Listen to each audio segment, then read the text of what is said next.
মা খাদিজা গভীর রাত্রে আল্লাহ নবীর ডান হাতখানা বুকের মধ্যে নিয়ে ছোট বাচ্চার মতন ফুপায় ফুপায় কাঁদতেছেন। রাসূল বলে, খাদিজা, দুনিয়ার সবাই ঘুম পাড়ে, আমি নবীও ঘুম পাড়ি, কিন্তু আপনি কেন কাঁদেন? খাদিজা বলতেছে, ইয়া রাসূলুল্লাহ, আপনি না ঘুমাইলে আমি কোনোদিন ঘুমাই না। সুবহানাল্লাহ। বুঝতে পারছেন? খাদিজা বলতেছে, ইয়া রাসূলুল্লাহ, আপনি না ঘুমাইলে আমি খাদিজা কোনোদিন ঘুমাই না। তো আল্লাহ রাসূল বললেন, আমি না ঘুমাইলে আপনি ঘুমান না কেন?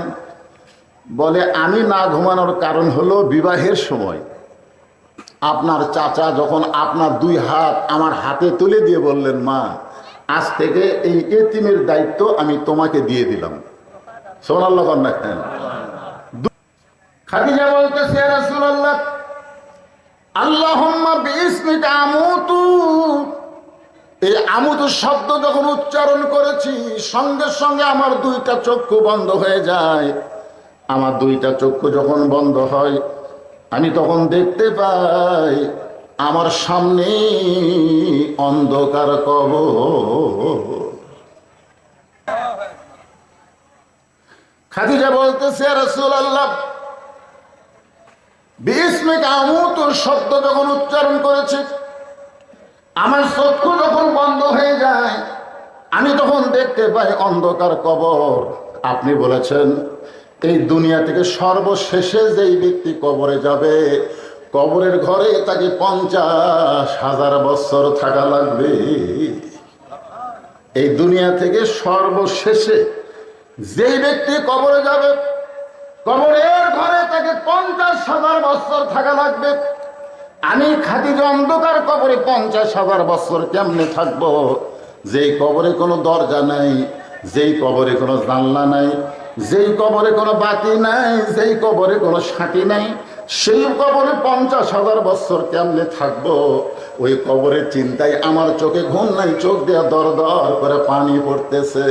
সঙ্গে সঙ্গে আল্লাহ নবী খাদিজাকে বুকের মধ্যে নিয়ে কপালে একটা চুমু দিয়ে বললেন, খাদিজা, ওই আল্লাহর শপথ করে বলতেছি, ঈমান গ্রহণ করার পরে আপনি আল্লাহর সঙ্গে যে সম্পর্ক গড়ে তুলেছেন, আল্লাহ আপনার অন্ধকার কবরকে জান্নাত বানায়া দিবে।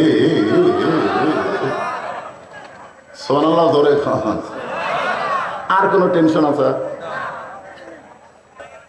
ঈমান গ্রহণ করার পরে আপনি আল্লাহর সঙ্গে এমন একটা সম্পর্ক গড়ে তুলেছেন, আমি রাসূল বলতেছি আপনার কবর কবর থাকবে না, আপনার কবরকে আল্লাহ জান্নাত বানাইয়া দিবে।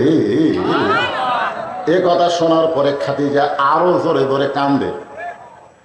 এইটা শোনার পরে খাদিজা যখন কাঁদতেছে, রাসূল বলে, খাদিজা, আমার কথা কি আপনার বিশ্বাস হয় নাই? আল্লাহ আপনার কবরকে জান্নাত বানায় দিবে, এইটা শোনার পরেও আপনি কাঁদতেছেন, আমার কথা কি আপনার বিশ্বাস হয় নাই? খাদিজা বলে, হুজুর, আপনার কথা আমার বিশ্বাস হয়।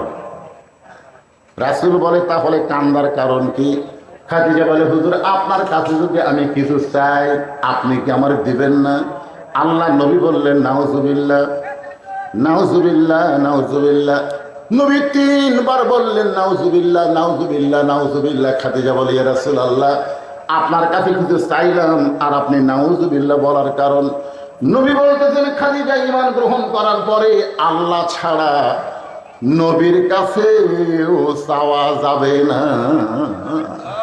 ঈমান গ্রহণ করার পরে আল্লাহ ছাড়া নবীর কাছেও চাওয়া, কথা কয় না। মহাস্থানে আগামী বৃহস্পতিবার হবিতে হত্যা, বৈশাখে শেষ বৃহস্পতিবার হবি না? তাহলে একদম গেলে আর মাছ কাটে।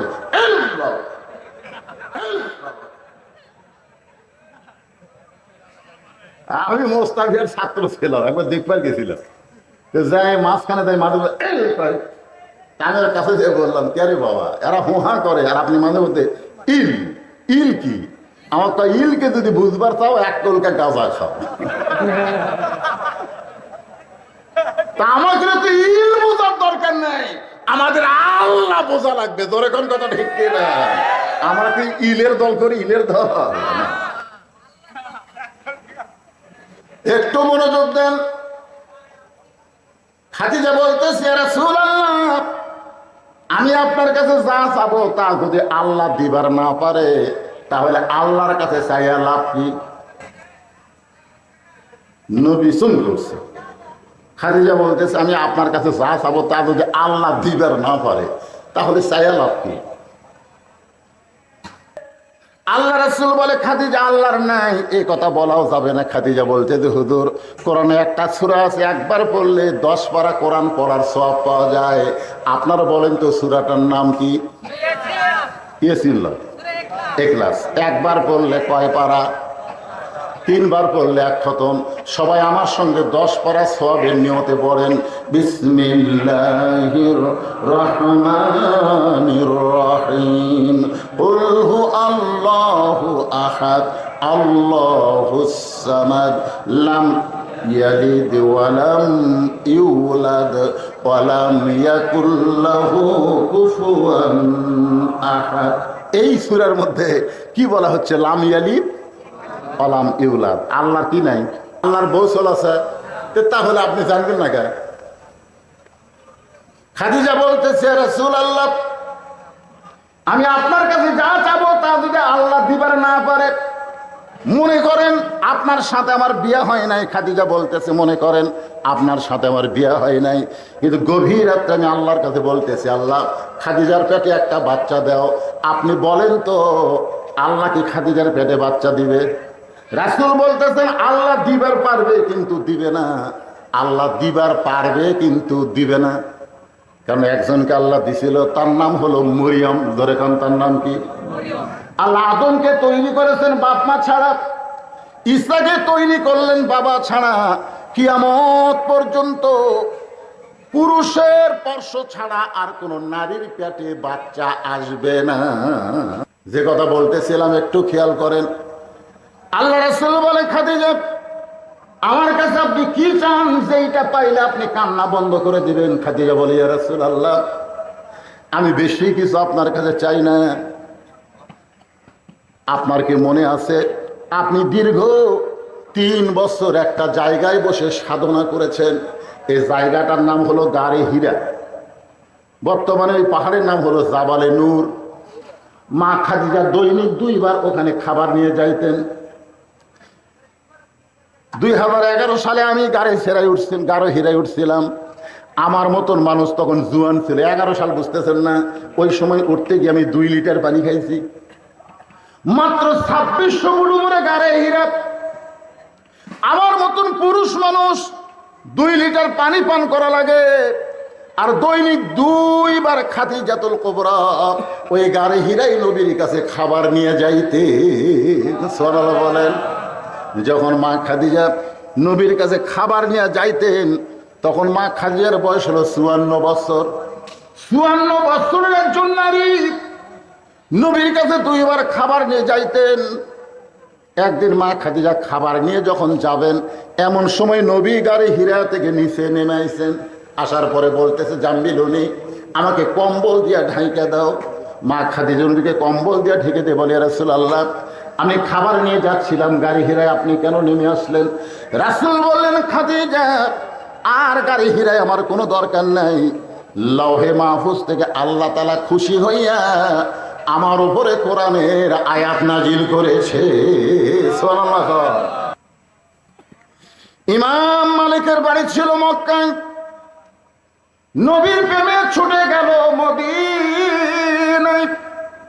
যতদিন ইমাম মালিক মদিনায় ছিলেন ততদিন জুতা স্যান্ডেল পায়ে দেবার পারেন নাই। মদিনার মাটি নিজের গায়ে মাখতেন আর বলতেন, মদিনা রে, আমি মানুষ না হইয়া যদি তোর বুকের মাটি হইতাম আমার জীবন ধন্য হয়ে যেত। ইমাম মালিক মদিনার মাটি নিজের গায়ে মাখতে মাখতে একদিন কাঁদতে কাঁদতে বেহুশ হয়ে পড়ে যায়। ওই বেহুশ অবস্থায় দেখতে পায় নবী আর রওজার মধ্যে নাই, ইমাম মালিকের শিয়রের পাশে দাঁড়িয়ে গেছে। আল্লাহ নবী ডাকতে বলে, আব্দুল মালিক, এমন করে কান্দিস না, এমন করে কান্দিস না। এ মদিনা একদিন ইয়াসরিব ছিল, মদিনা ছিল না। আমি নবীকে কোলে নেওয়ার কারণে হয়েছে মদিনা। আমার মহব্বত যার কলিজার মধ্যে থাকবে, আমার সুন্নত আদর্শ যারা পালন করবে, আমার প্রতি বেশি বেশি যারা দরুদ পড়বে, তারা মদিনায় আসতে না পারলে কি হবে? আমি নবী যাব তার ভাঙ্গা বাড়িতে দেখা দেওয়ার জন্যে। এই জন্য নবীর মহব্বতে নবীর প্রতি দরুদ শরীফ পড়বেন। যেই কথা বলতেছিলাম একটু খেয়াল করেন। খাদিজা বলে, রাসূলুল্লাহ, যেই জুব্বা পরা অবস্থায় কোরআনের 5টা আয়াত আল্লাহ আপনার প্রতি নাজিল করেছে, আপনি গাড়ে হীরা থেকে আসার পরে ওই জুব্বাটা যত্ন করে রাখা দিয়েছেন। আমি মাঝে মধ্যে দেখি আপনি জুব্বাটা বের করেন, আবার চুমুক দিয়া জুব্বাখানা জুব্বার জায়গায় রাখে দেন। আমার বড় লোভ হয়েছে, আমি খাদিজা যখন মরে যাব ওই জুব্বাটা আমার কাফনের কাপড় হিসাবে দিয়ে দেবেন। ওগো আল্লাহর নবী, আমি খাদিজার 2 নম্বর চা হলো, কিছুই চাইনি দুনিয়াতে, কিছুই চাইনি দুনিয়াতে। আমার 2 নম্বর চা হলো, আমি মরে যাওয়ার পর আপনার পবিত্র হাত দিয়া আমার দেহখানা কবরের ঘরে নামায় দিবেন। ওগো আল্লাহর নবী, আমার 3 নম্বর চাহিদা হলো, কবরে মাটি দিয়া সবাই যখন চলে যাবে কেউ থাকবে না, মাটি দেওয়ার পর কেউ থাকবে না। আপনার যতই আপন হোক না কেন, মাটি যখন দেওয়া হবে তখন সবার মধ্যে একটা বুঝ আল্লাহ তৈরি করে দিবে, আর থাকিস না রে, মাটি দেওয়া হয়ে গেছে, চলে যা চলে যা। খাদিজা বলে, রাসূলুল্লাহ, সবাই যখন চলে যাবে এমন সময় মুনকির নাকির ফেরেশতা আল্লাহ কবরের মধ্যে পাঠায় দিবে। কবরকে লক্ষ্য করে, কবরবাসীকে লক্ষ্য করে 3টা প্রশ্ন করবে। আমি খাদিজাকে মুনকির নাকির 3টা প্রশ্ন করলে আমি উত্তর দিবার পারবো না, আমার পক্ষ থেকে আপনাকে একটু উত্তর দেওয়া লাগবে। হুজুর, এই 3টা চাওয়া যদি আপনি আমার পুরা করেন, তাহলে আর কবরকে নিয়ে আমি কোনোদিন কাঁদবো না, আর কবরের জন্য আমার চোখেও কোনোদিন পানি আসবে না। সঙ্গে সঙ্গে আল্লাহর নবী খাদিজাকে বুকের মধ্যে নিয়ে কপালে একটা চুমা দিয়ে বলে, খাদিজা, ওই আল্লাহর শপথ করে বলতেছি, আমার আগে যদি আপনার মৃত্যু হয় তাহলে আপনার 3টা চাওয়াই আমি পুরো করব ইনশাআল্লাহ। সুবহানাল্লাহ। আপনারা বলেন তো, এই জায়গায় আল্লাহ নবী কত বড় গুরুত্বপূর্ণ কথা বলেছে। কথাটা হলো, আমার আগে যদি আপনার মৃত্যু হয়। এই কথার দ্বারা নবী বুঝাইলেন কে কখন মরবে এটা আল্লাহর নবীও জানে না। কথা কন না কেন? আমাকে কতগুলো লোক ক্ষমতার ফিয়ের ফেলে আর নামার কথা খেয়াল থাকে না, এত সালের আগে আমাকে নামাইকে, এরকম কথাও আমরা শুনেছি। জোরে কথা কন না কেন ভাইজান? হ্যাঁ, তো ইজ্জুমান তাশা ওয়া তুযিল্লু মান তাশা বিয়াদিকাল খায়র ইন্নাকা আলা কুল্লি শাইইন কাদির। এখন 5 তলা বিল্ডিং এর উপরে 1.5 লাখ টাকার খাট, 12,000 টাকার কম্বল পড়ে, তেমন চাদর দিয়ে রাত 9টার সময় বলতেছে, আমার বাড়ি আমার ঘর আমাক নামাইকে, আমার বাড়ি আমার ঘর আমাক নামাইকে, রাত 9টার সময়। কান্দের ফেরেশতা বলতেছে, আল্লাহ, ঘুমের আগে যে দোয়া পড়া লাগে সে দোয়া না পড়ে যে কথা কয়ে ঘুমাইছে, এক নামানোর কেউ নাই। আল্লাহ বলতেছে, দেখা যাক। ফেরেশতার সাথে আল্লাহর কথা হয়েছে। আল্লাহ বলে, দেখা যাক। রাত 3টার সময় একটা ভূমিকম্প আছে। জোরে কন, কি কম্প? খালি বিল্ডিং একটু একটু লড়ে উঠছে। যে লোক কইছে আমাকে নামাই খেয়ে, ওই এত ফোর্সে নামছে, কম্বলের মধ্যে লঙ্গি খুলে আছে, ওটাও পরার টাইম পাইনি। ফেরেশতারা বলতেছে, আল্লাহ নামাইলা নামাইলা, তাই বলে ন্যাংটা করে নামালা। আমাদের বাংলাদেশে 41 সালের আগে নামাইকে 24 সালে আল্লাহ তারে ন্যাংটা করে নামাই দিছে। জোরে কথা কন না কেন ভাইজান? অহংকার করেন না। এখান থেকে বাড়ি যাওয়ার কোনো গ্যারান্টি নেই। সে বুকও হাত দেখায়, আমাকে চিনিস কি? আল্লাহ রাসূল বলতেছেন, খাদিজা, আমার আগে যদি আপনার মৃত্যু হয়, এই কথার দ্বারা নবী বুঝাইলেন কে কখন মরবে এটা আল্লাহর নবীও জানে না। মা খাদিজা দুনিয়া থেকে বিদায় নিলেন। দুনিয়া থেকে বিদায় নেওয়ার পরে আল্লাহ নবী তাকায় দেখে খাদিজার পেট থেকে নবীর মাধ্যমে আল্লাহ 4টা মেয়ে দান করেছেন। খাদিজার পেট থেকে নবীর মাধ্যমে আল্লাহ কয়টা মেয়ে দিছে? এই নবীর উম্মতের এই 4টা মেয়ের নাম জানেন? বড় মেয়ের নাম হলো জয়নাব। নবীর উম্মত হিসাবে নবীর মেয়ের নাম জানা আমাদের দরকার আছে না নাই? দরকার আছে না নাই? আপনি ভারতের কোনটা মুখ্যমন্ত্রী তালাপতি না কি পতি একটা হচ্ছে? আমি তালাপতি মানুষের নাম আপনি চিনবেন না, আমরা চিনি। আগে বলে সিনেমার নায়ক ছিল, এখন মুখ্যমন্ত্রী হচ্ছে। ওনার নাম ঠিকই জানেন যে নবীর 4টা মেয়ের নাম নবীর উম্মত হিসাবে না জানলে নবীর সুপারিশ কেমনে পাবেন? 4টা নাম খেয়াল করুন। বড় মেয়ের নাম হলো জয়নাব। বড় মেয়ের নাম কি? মেজো মেয়ের নাম হলো রোকেয়া। মেজো মেয়ের নাম হলো রোকেয়া। সেজো মেয়ের নাম হলো কুলসুমা। আর ছোট মেয়ের নাম হলো ফাতেমা। তাহলে কয়টা মেয়ের নাম করলাম? নবী তাকায় দেখে 4টা মেয়ে কাঁদতেছে। 3টা মেয়ের কান্নার শব্দ শোনা যায়, কিন্তু একটা মেয়ে কাঁদতেছে, কান্নার কোনো শব্দ নেই, কিন্তু চোখ দিয়ে দর দর করে পানি পড়তেছে, গালটা ভিজে ভিজে থুতুনি দিয়ে বয়ে বয়ে পড়তেছে, কাঁদতেছে কিন্তু কান্নার শব্দ নেই। আর 3টা মেয়ে কাঁদতেছে, কান্নার মধ্যে শব্দ শোনা যায়।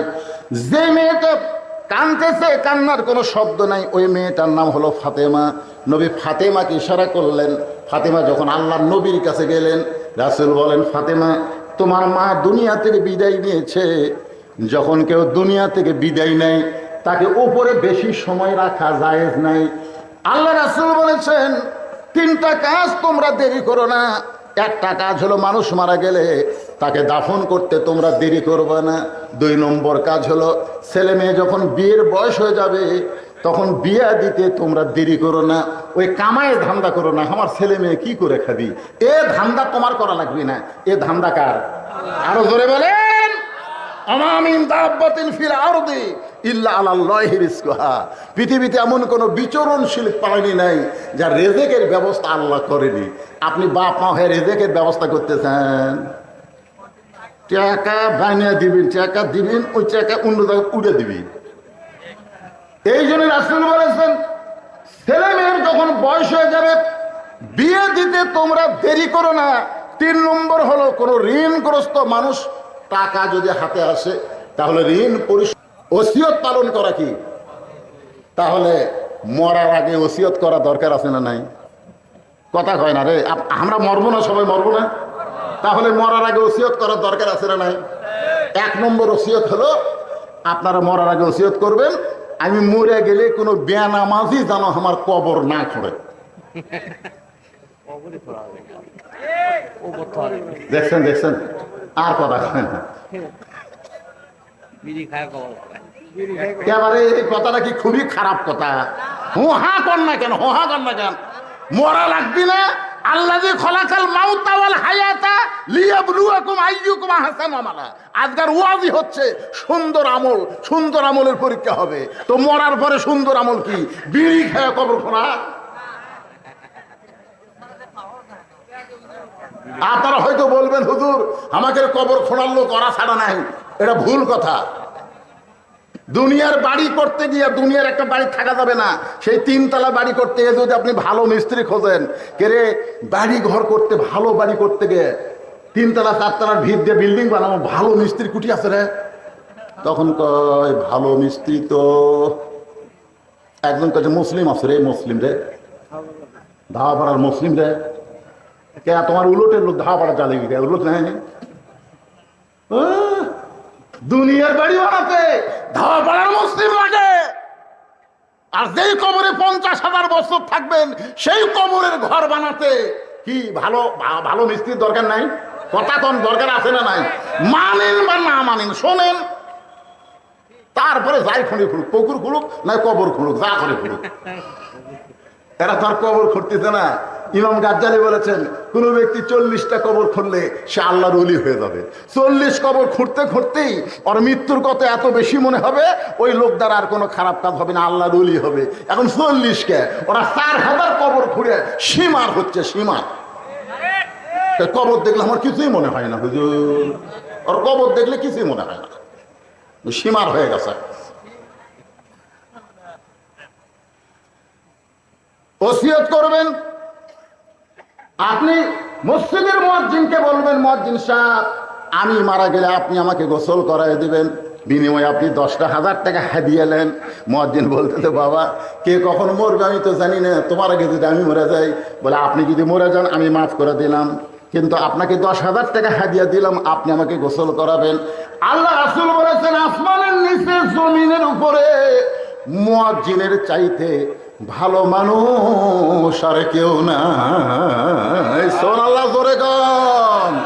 কোন আলেমের কথা বলে নাই, কোন মৌলানার কথা বলে নাই। আসমানের নিচে জমিনের উপরে মসজিদের মুয়াজ্জিনের চাইতে ভালো মানুষ আর কেউ নাই।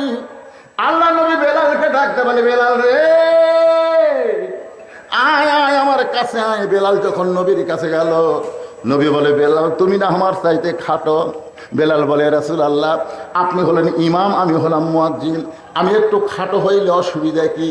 রাসূল বলে, বেলাল রে হাসরের ময়দানে আল্লাহ তাআলা ইমামের চাইতে মুয়াজ্জিনের মাথা উঁচু করে দিবে। শুধু মুয়াজ্জিনের মাথা উঁচু করবে না, আল্লাহ নিজের হাতে মসজিদের মুয়াজ্জিনের মাথায় একটা টুপি পরায় দিবে, যেই টুপি পূর্ণিমার চাঁদের চাইতেও বেশি আলো দিবে। বাংলাদেশে মুয়াজ্জিনের দাম না থাকতে পারে, কিন্তু ইসলামে মুয়াজ্জিনের দাম আছে না নাই? আপনার 14 গোষ্ঠীর মধ্যে কোনো মৌলানা নাই। আপনি মসজিদের ইমামকে বলবেন, হুজুর 5 ওয়াক্ত নামাজ আপনার পিছনে পড়েছি, হুজুর 5 ওয়াক্ত নামাজ আপনার পিছনে পড়েছি, আমি মরে গেলে আমার জানাজার নামাজটা আপনি একটু পড়ায় দিবেন। এরকম ওসিয়ত করার দরকার আছে না নাই? আল্লাহ রাসূল বলে, ফাতেমা দুনিয়াতে আমরা যারা বিয়ে করছি, এখানে যত আমরা বিয়ে করছি, দেখবেন বইয়ের হাত স্বামীর হাতে তুলে দেয়, দেয় না? চাচা হোক, বাবা হোক, খালু হোক, অভিভাবক যাই থাকে, বইয়ের হাত এনে স্বামীর হাতে তুলে দিয়ে বলে, বাবা আজ থেকে আমার মেয়েকে তোমার হাতে তুলে দিলাম। এটাই কিন্তু নিয়ম। কিন্তু আল্লাহ রাসূলের সাথে যখন মা খাদিজার বিয়ে হয়, তখন নবীর হাত খাদিজার হাত নবীর হাতের উপর তুলে দেওয়ার কেউ ছিল না, বরং নবীর চাচা আবু তালেব আল্লাহ নবীর 2টা হাত খাদিজার হাতে তুলে দিয়ে বললেন, শিশুকালে মইরা গেছে মা, গর্ভে থাকতে মরছে পিতা, নবী চোখে দেখলেন না, কে করিবে লালন পালন, কে দিবে সান্ত্বনা, এই দুনিয়ার বড় এতিম নবী ছিলেন একজনা। আমাদের নবী সবচাইতে কি ছিলেন? এতিম ছিলেন। খাদিজা বলে, হুজুর যেদিন আপনার চাচা আপনার 2 হাত আমার হাতে তুলে দিয়েছে, সেদিন থেকে আপনি না ঘুমান পর্যন্ত আমি খাদিজা কোনোদিনও ঘুমাই না। আপনি যখন ঘুমায় গেলেন, এমন সময় আমি খাদিজা ঘুমের দোয়া পড়লাম। ঘুমের আগে ঘুমের একটা দোয়া আছে, আমরা যারা এখানে বসে আছি, ঘুমের আগে ঘুমের একটা দোয়া আছে না নাই? আপনার কি দোয়া পড়েন? আচ্ছা, দোয়া যে পড়েন আরবিতে, এর বাংলা অর্থ বোঝেন না? আরবিতে যে দোয়াটা আপনার করলেন, এই দোয়ার একটা বাংলা অর্থ আছে না নাই? যদি দোয়ার বাংলা অর্থ জানেন, তাহলে এশার নামাজ না পড়ে কেউ কোনোদিন রাত্রিবেলা বিছানায় ঘুমাতে পারবেন না। এই দোয়ার যদি বাংলা অর্থ জানতেন, এশার নামাজ না পড়ে আপনি ঘুমাবারই পারতেন না। কারণ এই দোয়ার বাংলা অর্থ কি? আল্লাহুম্মা বিইসমিকা আমুতু। আমুতু মানে কি? আমি আল্লাহর নামে মরে যাচ্ছি নামাজ না পড়ে। আপনি যে আল্লাহর নামে মরে যাচ্ছেন এশার নামাজ না পড়ে মরেন, এশার নামাজ না পড়ে মরেন, তারপরে চাপাত কিভাবে লাগাই বুঝবেন? কিরে যুবক, কথা হয় না? এই ঘুমের বাংলা জানি না তো, আরবিতে কই অর্থ সাহাই হয়। এই দুনিয়ার বাড়ি ঘর একদিন হইয়া যাবে পর, যাইতে হবে অন্ধকার কহবর। এটা কখন মনে হবে? চোখ বন্ধ করেন, চোখ বন্ধ করেন, চোখ বন্ধ করে সবাই খেয়াল করেন। এ দুনিয়ার বাড়ি ঘর একদিন হইয়া যাবে পর, যাইতে হবে অন্ধকার কবর। খালি যদি মনে করে এই দুনিয়ার বাড়ি ঘর ছাড়া ছুড়া যাইতে হবে অন্ধকার কবর, ওই ব্যক্তি দুর্নীতি করবি, ওই ব্যক্তি মানুষের টাকা মারা খাবি, ওই ব্যক্তি কোনোদিন হুঙ্কার মারবি আমার চিনিস, আমি কার দল করি তুই জানিস, এ কথা কোনোদিনও বলবে না। কারণ প্রত্যেকটা ধাপে ধাপে, প্রত্যেকটা নিঃশ্বাসে নিঃশ্বাসে তার হায়াতকে অতিক্রম করে সে কবরের দিকে হাঁটতেছে। জোরে কোন কথা ঠিক কিনা কথা বলে? কিন্তু ওই কবরের কথা তো মনে করে না, খালি বারবার উপর দিকে দেখে। উপর দিকে কি দেখেন ভাই? হয় 6 তলার ভিত দিছি হুজুর, 6 তলার ভিত দিছি। ওই 6 তলার ভিত দিছে, 3 তলা কমপ্লিট হচ্ছে, রড বার করে থুছি। দোয়া করেন হুজুর 6 তলা যেন করবার পারি। দোয়া করেন হুজুর, হুজুরের কাছে দোয়া চাচ্ছে 6 তলা করবি। 2 কান্দে 2 ফেরেশতাকে, আল্লাহ এই শয়তানের কান্দ তুমি থাকবো না, এর কান্দ থেকে লেখমো কি? যেই লোকটা যাওয়ার জন্য দুনিয়াতে এসেছে, আর সেই লোকটা থাকার জন্য বারবার খেলে উপর দিকে দেখতেছে, এ তো মানুষ না, এই শয়তান হয়ে গেছে। তোরে কথা কর না কেন? এই মানুষ আছে, এই পুরা শয়তান হয়ে গেছে। তার কান্দ থেকে লেখবো কি? তুমি যে আমাকে কান্দ থুতে লেখার জন্য তোমার 2 কান্দে 2 মোহরি লিখিতেছেন ডায়েরি, দলিল দেখে রায় দিবে, টাকা পয়সার নাই কারবার, কিরামান কাতিবিনা ইয়ালামুনা মা তাফআলুন। আচ্ছা, কবর যদি জান্নাত আল্লাহ বানিয়ে দেয়, তাহলে 50,000 বছর কি আর 1 কোটি বছর কি? কবর যদি অন্ধকার হয় তো একদিনই তো থাকা যাবে না, একদিনই থাকা যাবে না। আর যদি জান্নাত হয়ে যায় তাহলে 50,000 না 50 কোটি বছর হলেও কোনো টেনশন। আল্লাহ রাসূল বলে, খাদিজা ঈমান গ্রহণ করার পরে আপনি আল্লাহর সাথে এমন একটা সম্পর্ক গড়ে তুলেছেন, আল্লাহ আপনার কবর জান্নাত বানিয়ে দিবে। এখান থেকে বোঝা গেল ঈমান গ্রহণ করার পরে আল্লাহর সঙ্গে সম্পর্ক করা লাগবে। খালি ইল্লাল্লাহর জিকির মারলে হবে না। গতকাল যে জিকির করছিল এখানে, বুঝলেন, সেই জিকির ভাইরাল হয়ে গেছে। ও বাবা, মনে হয় টিউবওয়েল বসাচ্ছে, টিউবওয়েল।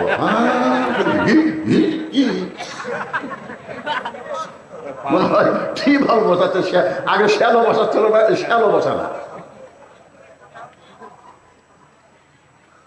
কি মনে কষ্ট হচ্ছে?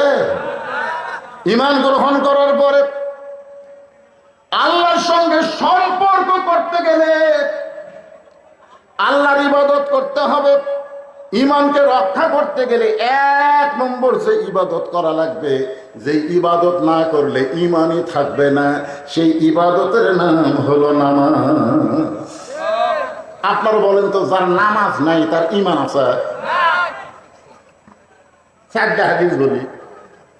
1 নম্বর হাদিস হলো লা সালাতা লা ঈমানা, যার নামাজ নাই তার ঈমান নাই।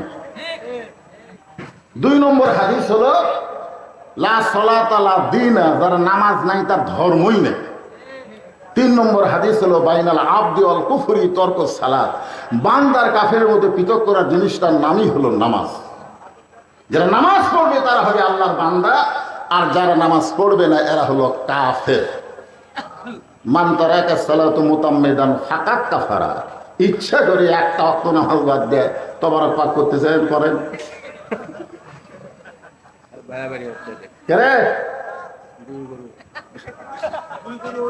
না না না না, এই যে তবারকের তলে যে আগুন জ্বলতেছে, এই আগুনের দিকে খেয়াল করলে ঘিরে বাবা কাঁচা গোস্ত সিদ্ধ করতেছে রে। এই আগুন চাউল ভাত বেনে দিচ্ছে, একটু এদিক সেদিক হলে পুড়ে দুর্গন্ধ হবে।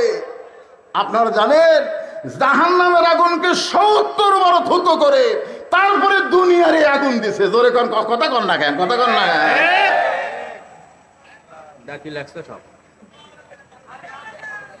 মনে কষ্ট নিলে হবে না, কারণ আল্লাহর ওলির মাদারে ওলি এমনি হমনি হয় না, আল্লাহর সঙ্গে সম্পর্ক করার কারণেই তো আল্লাহর ওলি হচ্ছে। জোরে কোন কথা ঠিক কিনা?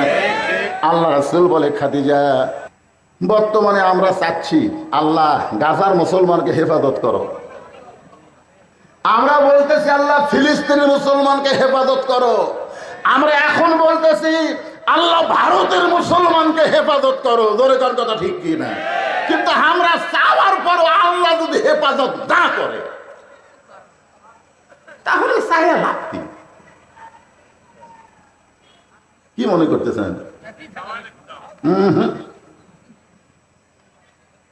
যেই বাইতুল মুকাদ্দাসের ভিতরে আমাদের নবী ইমামতি করার পরে আল্লাহ তাকে ইমামুল আম্বিয়া ইমামুল মুরসালিন ডিগ্রি দিল, আর সেই বাইতুল মুকাদ্দাসে ঈদুল ফিতরের নামাজ ফিলিস্তিন মুসলমান পড়বার গেল, ইসরায়েলের ইহুদিরা পড়বার দিল না, গুলি করে নামাজ ভঙ্গ করে দিল। কি ভাবতেছেন? আমরা কি বলতেছি আল্লাহ আল্লাহ আল্লাহকে কাম হবে না? কত চাইছি আল্লাহ সাইদি হুজুরকে হেফাজত করো, এত দোয়া করছি বাংলাদেশের সব বক্তা, কিন্তু কাম হলো না। চাইয়া লাভ কি? আজকে ভারতের মসজিদ পুড়ে দিচ্ছে, মসজিদে আগুন লাগা দিচ্ছে, মুসলমানের ঘর বাড়িতে দোকানদারি সব জায়গাতে অত্যাচার করতেছে। আপনার কি মতে মুসলমান কি ভগবান ভগবান করতেছে? এ কথা কর না কেন? কি তার আল্লাহ প্রতি ওটি মারতেছে।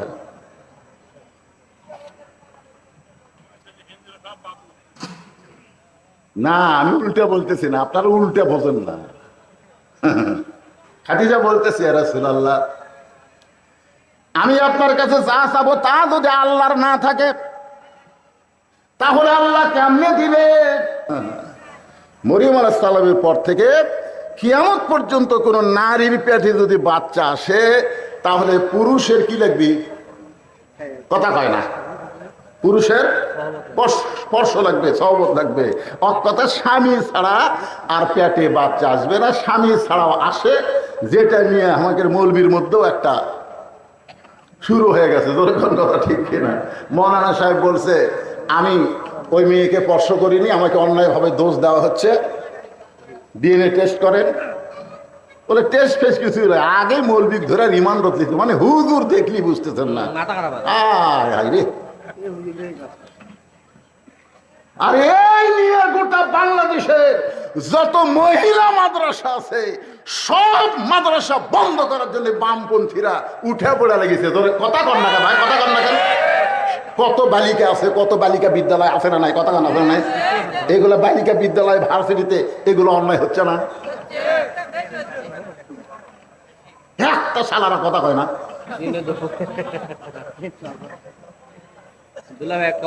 জামালপুরের এক ইমাম সাহেবকে এক মেয়ে মানুষ মাওজায় কৈফিয়ত দিছে যে এই হুজুর আমার মেয়ের পেটে বাচ্চা দিছে। ইমামক ধরে লেগেছে, একদিন পর ইমামকে মুক্ত দিল, ওই মেয়েরই বড় ভাই ওর পেটে বাচ্চা দিছে, ওই মেয়েরই বড় ভাই। একদিন হুজুরের ইমামতি গেল, হুজুরের জেলত ছিল, এখন এসে ধরা খেলো ভাই। হুজুর দেখলে তোর লাকত লাগে, তার মানে কি মনে করছে? হুজুর ছাড়া অন্যায় করার লোক নেই। কতক্ষণ আছে না নাই? হুজুর যদি দোষী হয় তাহলে অবশ্যই হুজুরের শাস্তি হবে, এটা আমরাও চাই। শুধুমাত্র মাথায় টুপি মুড়ে মুখে দাড়ি দেখে অন্যায় ভাবে আলেমদের বিরুদ্ধে বলো না, আর মাদ্রাসা বন্ধ করার পায় তারা করো না। কারণ মাদ্রাসায় যারা পড়বে তারা প্রকৃত মা এবং পর্দানিশী হয়ে যাবে। মহিলাগুলো খাবার লাগবে। মায়েরা, আপনাকে তো আমি দেখতে পাচ্ছি না, আপনাকেই ওয়াজ হচ্ছে। মা একটু চাপে বসেন, মা সোনার মায়েরা। আগে কাহালু পাড়া ও পাড়াতেই পাড়া সব পাড়ায় ওয়াজ করতাম, ঠিক কিনা বলেন? এক উলটেরই 5 পাড়াতে ওয়াজ করছি, এমনও বছর গেছে। কিন্তু এখন তার হয় না, এখন সময় কম। আগে চিন্তা খালি কাহালু থানা, এখন সব জায়গাতে যাওয়া লাগে। এই জন্য মায়েরা তো আর ওয়াজ সুন্দরই পাচ্ছে না। আজ যে আছে তুলেও গেছে দেরি করে। আমি কিন্তু প্রথম এমপি সাহেবের সময় ছিলাম, কিন্তু টাইমে নিয়ে গেছে আমার, তাই এখন নয় হুজুর। যাই হোক, তা এমন সময় আমাকে তুলে দেওয়া হলো, আমার মায়েরা নাকি বেশি হয়ে গেছে। আপনাদের জায়গা আছে কিন্তু জায়গা নেই। সোনার চান মায়েরা, ও মায়েরা, আপনারা একটু জমে জমে বসেন, চাপে চাপে বসেন। আপনাদের আলোচনা হচ্ছে, একটু সবাই আপনাদের মধ্যেও যদি ফাঁকা থাকে, কিছু লোক বাহিরে আছে তারা আসবে, একটু চাপে চাপে বসেন ভাই, সবাই একটু চাপে চাপে বসেন আর একটু জিকির করেন, মায়েরাও চাপেন বাবারাও চাপেন। লা ইলাহা, যাদের সামনে ফাঁকা আছে তাকে বলতেছি চাপেন, সবাইকে না। লা ইলাহা ইল্লাল্লাহ, লা ইলাহা ইল্লাল্লাহ, লা ইলাহা, লা ইলাহা ইল্লাল্লাহু মুহাম্মাদুর রাসূলুল্লাহ সাল্লাল্লাহু। আপনাকে কি শিক্ষা দিলাম? আমল করবেন এখনই, যখনই নবীর নাম উচ্চারণ হবে সঙ্গে সঙ্গে সংক্ষিপ্ত দরুদ সাল্লাল্লাহু আলাইহি ওয়াসাল্লাম পড়াও সারা, আপনার নামে ফেরেশতারা মদিনায় নবীর রওজা মোবারকে পৌঁছে দেওয়াও সারা। বিশ্বাসে মিলাই বস্তু, তর্কে বহুদূর। আপনাদের বিশ্বাস হচ্ছে না? বিশ্বাস হয় না? হ্যাঁ, যখনই দরুদ পড়বেন সাথে সাথে নবীর রওজায় দরুদগুলো পৌঁছে যাবে। মনে হে বড় আশা ছিল আমি যাব মদিনা। আহ, গানটা শুনলে চোখ দিয়ে পানি আসে। আরব সাগর পাড়ি দিব, নাই কই আমার তরি, পাখি নই যে উড়ে যাব, পাখি নই যে উড়ে যাব, ডানাতে ভর করি আমার সাহাদ আছে, সাধ্য যে নাই করি কি উপায়।